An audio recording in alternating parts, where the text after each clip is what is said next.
Assalamualaikum warahmatullahi wabarakatuh. Perkenalkan, nama saya Lina Sari dengan stambu S1C1181019.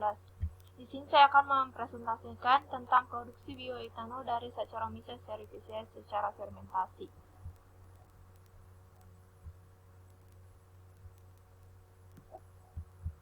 Bioetanol merupakan hasil dari proses fermentasi biomasa dengan bantuan mikroorganisme. Bioetanol mempunyai rumus molekul C2H5OH dengan rumus bangunnya CH2, CH3, CH2OH. Bioetanol diproduksi dari biomasa yang mengandung gula, pati, dan selulosa. Bioetanol merupakan bahan bakar alternatif yang ramah lingkungan. Penelitian terbaru, produksi bioetanol telah dilakukan melalui rekayasa genetik dengan menggunakan gen penyandi bioetanol. Rekayasa genetik untuk mikroorganisme penghasil bioetanol selain ragi, yaitu menggunakan bakteri mesofilik dan termofilik yang menggunakan gen piruvat dikarboksilase PDC dan alkohol dehidrogenase ADH dari berbagai sumber mikroorganisme. Pada umumnya, jenis mikroorganisme yang digunakan dalam produksi bioetanol adalah Saccharomyces cerevisiae. Menurut Agustinin 2012, klasifikasi Saccharomyces cerevisiae adalah sebagai berikut. Kingdom Fungi, Phylum Ascomycota, Subphylum Saccharomycotina, kelas Saccharomycetes, Ordo Saccharomycetales, famili Saccharomycetaceae, genus Saccharomyces, spesies Saccharomyces cerevisiae. Saccharomyces cerevisiae dianggap sebagai mikroorganisme aman dan paling komersial saat ini. Penduduk Indonesia mengenal Saccharomyces cerevisiae dengan jamur ragi. Jamur ini digunakan dalam industri fermentasi karena kemampuannya dalam menghasilkan alkohol. Penggunaan kultur tunggal Saccharomyces cerevisiae memiliki kelemahan dalam waktu proses yang lebih lama. Karena sebelum proses fermentasi diperlukan proses hidrolisis pati dengan menggunakan enzim hidrolase. Selain itu, kadar bioetanol dalam proses pembuatannya masih rendah dan rekayasa genetik diterapkan pada mikroorganisme pengurai bahan selulosa itu untuk meningkatkan hasilnya. Selama proses fermentasi, sel ragi dapat terpapar banyak faktor cekaman yang dapat memberikan efek yang merugikan terhadap produksi bioetanol. Maka dari itu perlu diperhatikan prinsip-prinsip dari fermentasi. Prinsip-prinsip fermentasi yang pertama yaitu bebas kontaminan. Jadi penyiapan mikroorganisme itu harus dilakukan secara aseptis agar mikroorganisme yang digunakan bebas dari gangguan kontaminan yang membuat mikroorganisme tersebut sulit diidentifikasi dan mengganggu kerja dari mikroorganisme tersebut.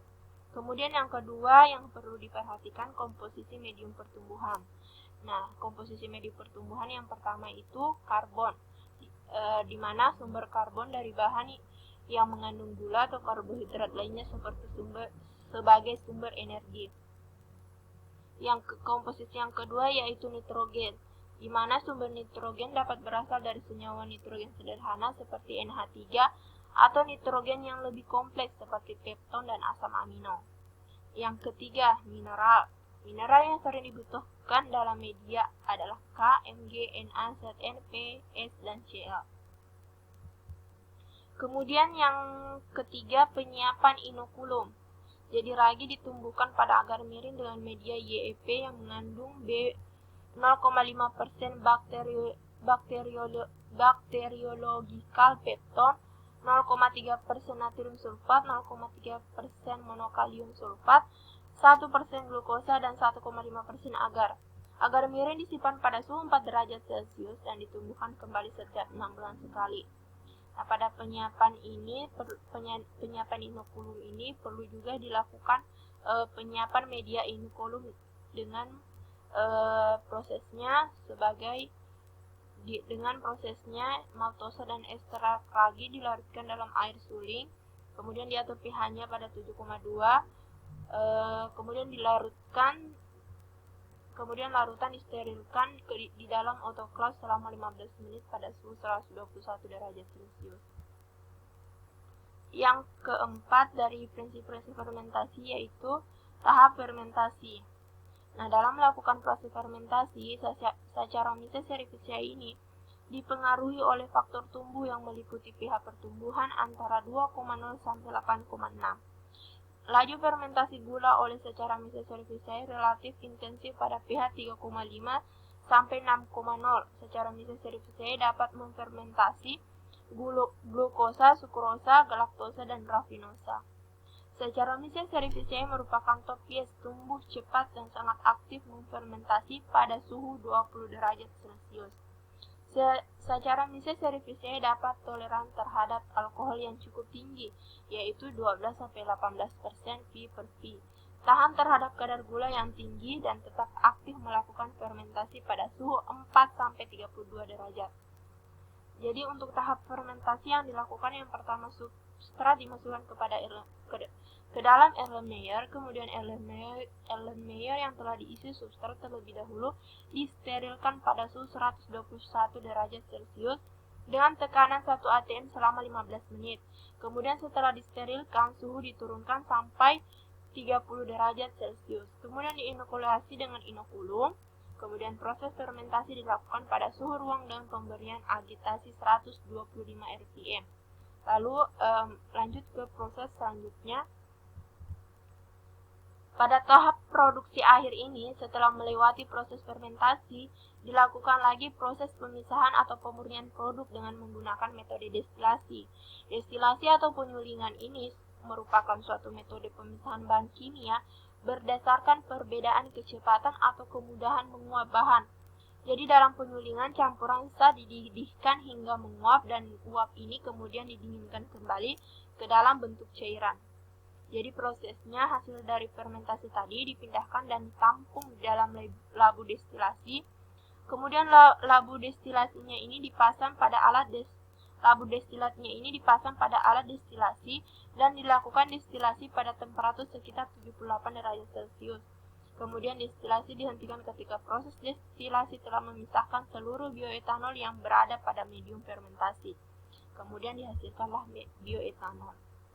Untuk penyiapan mikroorganisme karena menggunakan rekayasa genetik, jadi dalam hal ini gen penyandi enzim yang perlu dilakukan yang pertama itu gen penyandi enzim pada mikroba ditransformasi lalu dimasukkan ke dalam ragi sebagai sel induknya. Dengan modifikasi ini, ragi dapat lebih banyak menguraikan glukosa.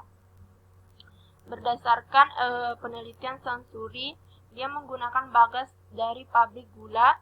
Dalam tahapan awalnya beberapa jamur pelapuk putih dan proses perebusan. Selanjutnya pada proses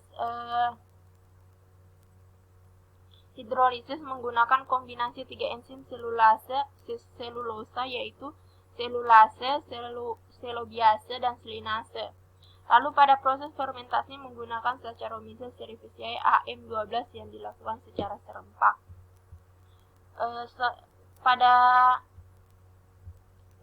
penyiapan mikroorganisme ini perlu dilakukan regenerasi isolat jamur dengan prosesnya di mana isolat jamur diambil dengan jarum OC kemudian distrik flat pada agar miring PDA yang telah mengeras.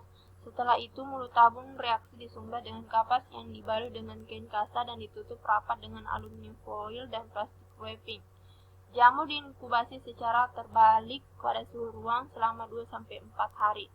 Kemudian diperoleh isolat jamur terregenerasi.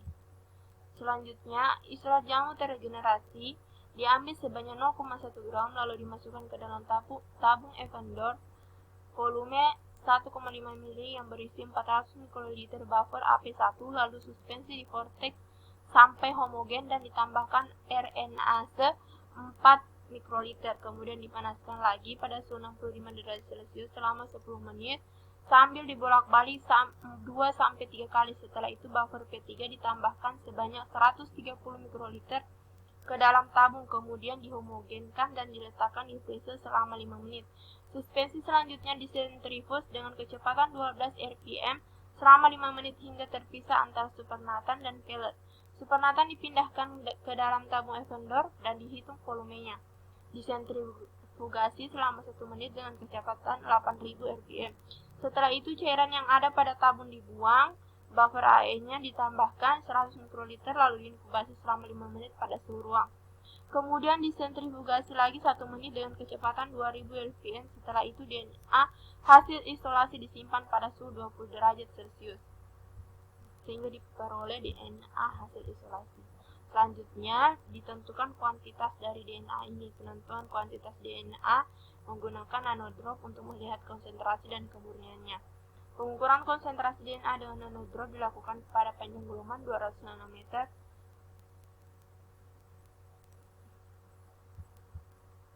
Kemudian selanjutnya, sifat fermentasi.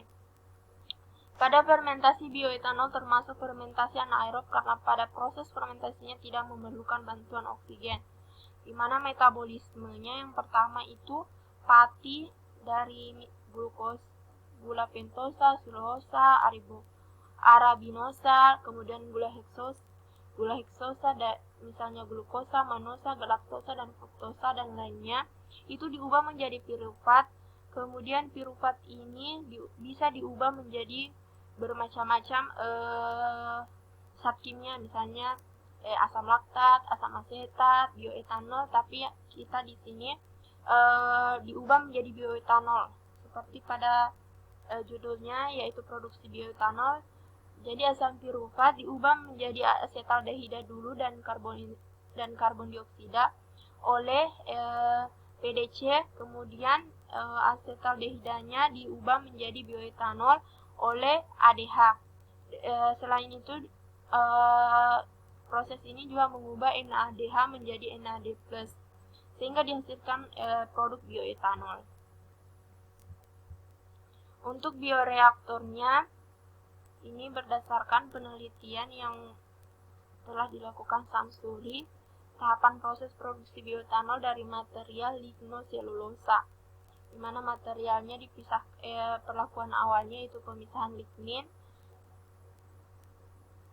kemudian masuk ke metode, kalau metode lamanya menggunakan sistem hidrolisis dan fermentasi terpisah, sedangkan metode terbarunya bisa menggunakan sakarifikasi dan fermentasi simultan, hidrolisis, enzim, dan fermentasi. Jadi kalau metode lamanya itu berpisah antara fermentasi dengan hidrolisis enzim, sedangkan metode yang dibuat oleh Samsuri ini menggunakan satu tempat, yaitu tempatnya sudah dihidrolisis enzim dan fermentasi. Seperti pada bioreaktor yang warna merah ini adalah metode baru, sedangkan metode lamanya itu menggunakan dua tabung. Kemudian masuk ke proses separasi atau separasi dan destilasi. Ini merupakan proses pemisahan, di mana proses pemisahan ini digunakan metode destilasi. Hasil dari metode destilasi diperoleh residu padat dan cair, dan dihasilkanlah produk bioetanol. Mungkin itu saja yang bisa saya sampaikan. Lebih kurangnya mohon dimaafkan. Wassalamualaikum warahmatullahi wabarakatuh.